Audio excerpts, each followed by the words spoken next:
Welcome my viewers and students as well. In the last class, I had dealt with discriminating monopoly in detail along with a numerical example I too had solved in that class. In continuance of the last class, today I am going to explain dumping, which is another variety of price discriminating monopoly and which is practiced in world market, foreign market. So dumping, today's subject is dumping, on which we are going to discuss. Yes. So dumping is an international price discrimination where exporter sells at a lower price in world market and at a higher price in domestic market. This is what the dumping means. When a monopolist acts in such a way that he sells his own product at a very higher price in own home market and at a lower price in domestic market. Now, when it is feasible, this domestic market or rather home market is less elastic, that is the monopoly, and world market is more elastic, and that is perfectly competitive and perfectly elastic world market. In this condition, dumping is feasible, and that becomes feasible when a monopolist just discriminates between the domestic market and world market. Right. Now, there are four varieties of dumping. Jacob Weiner, a great personality in international trade, Jacob Weiner gave the case of reverse dumping. Name itself explains that in normal dumping, the goods are being sold at a higher price in domestic market and lower price in world market. Reverse dumping, it happens just in a reverse way. What is done? Where foreign price is higher than the domestic price. That's why it is reverse dumping. Where foreign price is higher than the domestic price, and that is the product is sold at less than the cost, and this is done just to oust and to get off the foreign producers and the competitors in the domestic market. So when any monopolist feels that, well, he has a very stiff competition from any foreign producer, then to get off, to knock out this foreign producer from the home market, this reverse dumping is being practiced, and this is what was given by Weiner. Second is sporadic or intermittent dumping. Sporadic or intermittent dumping, here, there, not everywhere. This dumping is used in emergency times, and this is being practiced when a monopolist has produced more than the domestic demand or the joint demand, world demand and the domestic demand, and here world demand is not being considered. So due to overproduction in domestic market, what the producer does, he sells his goods in the world market, and this is being done only, and it is only possible, this is only feasible and possible when the foreign demand is elastic and the producer is monopolist. So this is sporadic or intermittent dumping is being used when any producer has overproduced, then to clear his inventory, just he sells his own goods in the foreign market at a much lower price just to clear his overproduction. Right. Third is persistent dumping. So name itself explains that any monopolist practices this dumping continuously when on a permanent basis monopolist sells a part of his output or the production at higher price at home and at a lower price in world market. So this is a permanent dumping when a producer just does in such a way. And fourth is the predatory dumping. Predatory dumping, this is being used, predatory name is itself a violent dumping. This is used to oust some competitors. This dumping is oust some competitors. Monopolist sells his good at much lower price or even at loss in world market just to finish the competitors.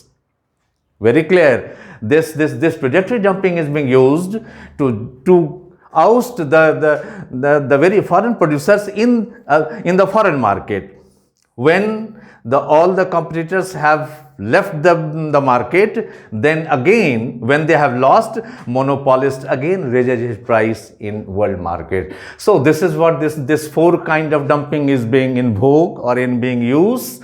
Reverse dumping given by Weiner, this sporadic dumping, this is being used in very emergency times. This is persistent dumping on a continuous and permanent basis, and this is most violent one is the predatory dumping, when deliberately a monopolist ousts any competitors from the world market just by selling his product at much low, or even he may sell his product at loss too.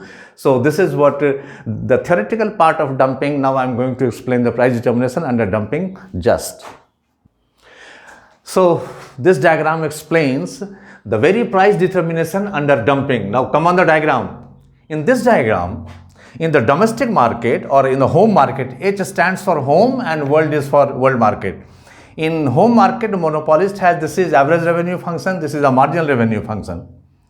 Now in the world market, he faces a perfectly competitive market, that is perfectly elastic demand curve. So PW, ARW, this straight line is the world demand curve which is perfectly elastic.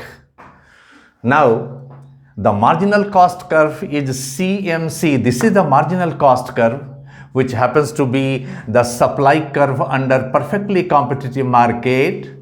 Now this supply and demand, this is demand, world demand. So the E is the point of equilibrium which is equating demand and supply, and the monopolist would produce OM amount of output in a domestic market. Now let us see how he distributes this OM output at home as well as in world market. Now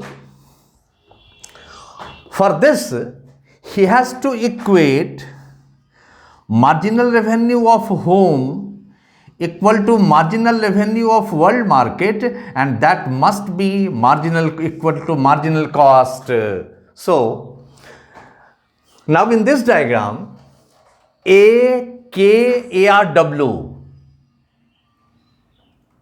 this line AK and ARW, this line, so AK and ARW, this line is the aggregate marginal revenue curve, just combining the domestic marginal revenue and the world marginal revenue. So the lateral summation of these two marginal revenue curves gives us the aggregate marginal revenue curve AKEARW, this line.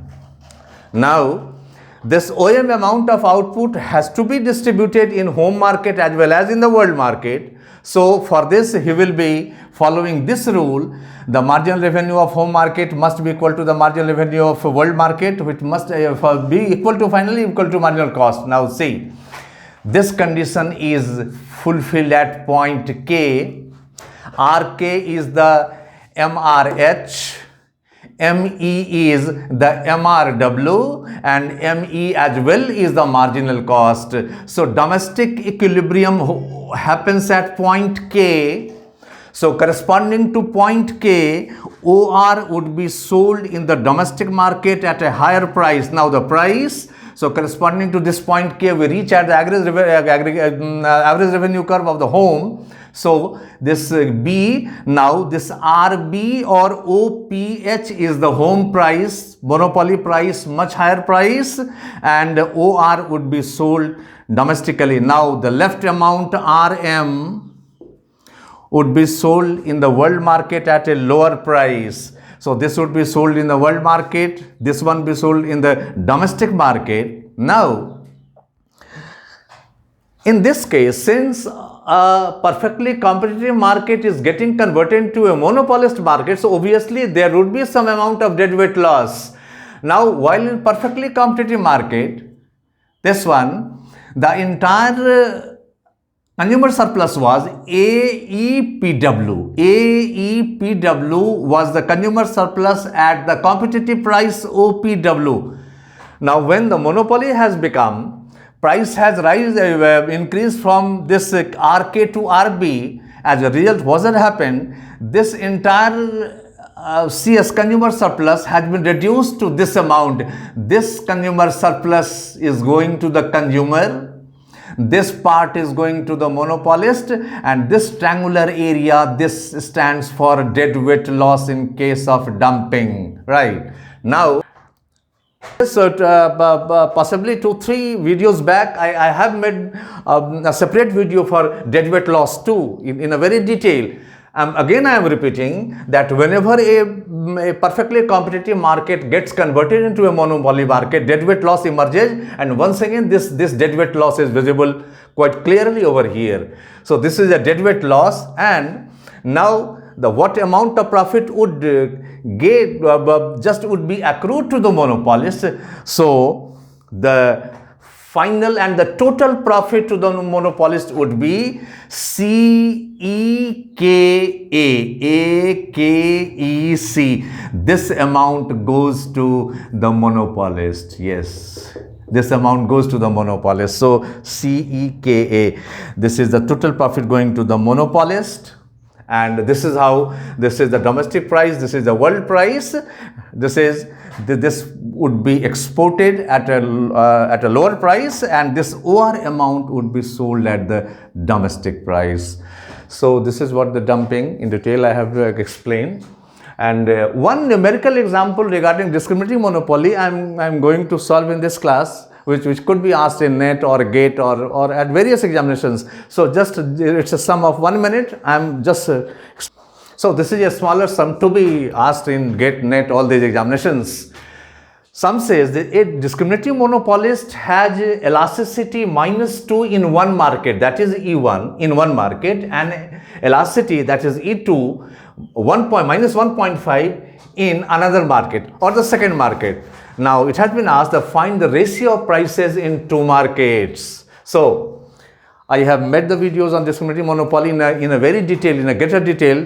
Just the last video was related to the discriminating monopoly. There I had explained that a discriminating monopolist attains equilibrium when the marginal revenue in both markets is finally equal to the marginal cost. We shall be using this equality right here. So we must have MR1 equal to MR2. Now the MR1 is P1 into 1 minus 1 by E1, a great relation, and MR2 is P2 into 1 minus 1 by E2. Now, since both MR1 equals MR2, thus this equals this one, so P1 into 1 minus 1 by E1 equals P2 1 minus 1 by E2. So P1 by P2, this has been asked, ratio of prices.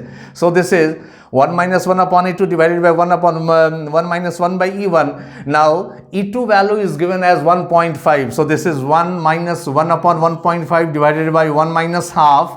Now this 1.5 is 3 by 2. So this becomes 2 by 3. So 1 minus 2 by 3, 1 minus half. This is 1 by 3 half, and this is 2 by 3. So the ratio of prices P1 is to P2 would be 2 is to 3, or P2 is to P1 would be 3 is to T. This is what the answer is, and this could be asked in your various exams.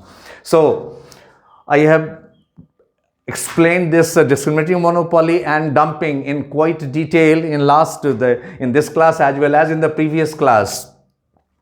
And just previous to that, I had explained this deadweight loss. So any new viewers or the new students who have come in this class, so they may go to the previous classes.